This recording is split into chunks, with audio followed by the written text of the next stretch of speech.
अभी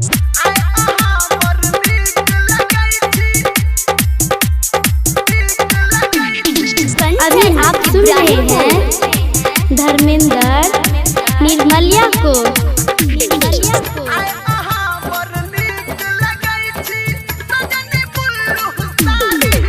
हाँ उगलै जोरिया एना जेना लागे हमारा बारी में। ये उगलै जोरिया एना जेना लागे हमारा बारी में। आय अहाँ बड़ नीक लगै छी। हाँ हाँ आय अहाँ बड़ नीक लगै छी सजनी बुल्लू साड़ी में। आय अहाँ बड़ नीक लगै छी सजनी बुल्लू साड़ी में।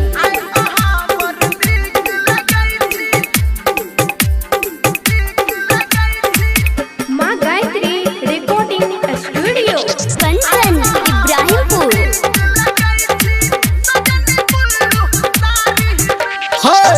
गाम गाम गाम कैया अहाँ के बदनिए।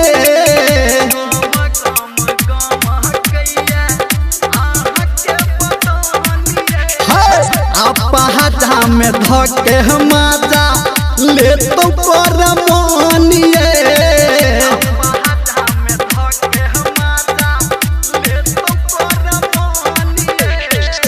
अपहाजा में धके माजा ले तो कर मोहनिए। लुट बही माजा धई के पाजा चलू बंद के बारी में। लुट बही माजा धई के पाजा चलू बंद के बारी में। आय अहाँ बड़ नीक लगै छी। हाँ हाँ अहाँ बड़ नीक लगै छी सजनी बुल्लू साड़ी में। आय अहाँ बड़ नीक लगै छी सजनी बुल्लू साड़ी में।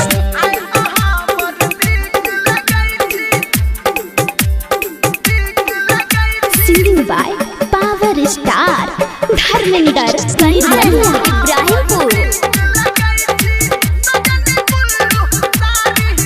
हाँ रस से भरलिए अहाँ के लाल लाल ठोरिए।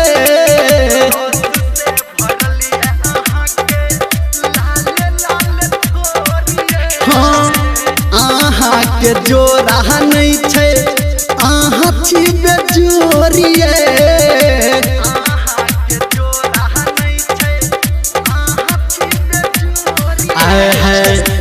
अहाँ के जोहरा नहीं छे अहाँ छी बेजोरिए।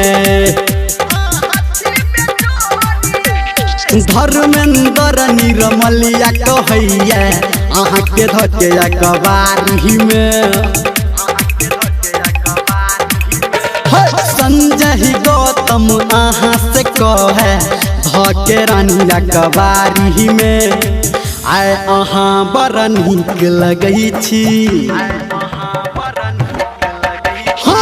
आय अहाँ बड़ नीक लगै छी सजनी बुल्लू साड़ी में।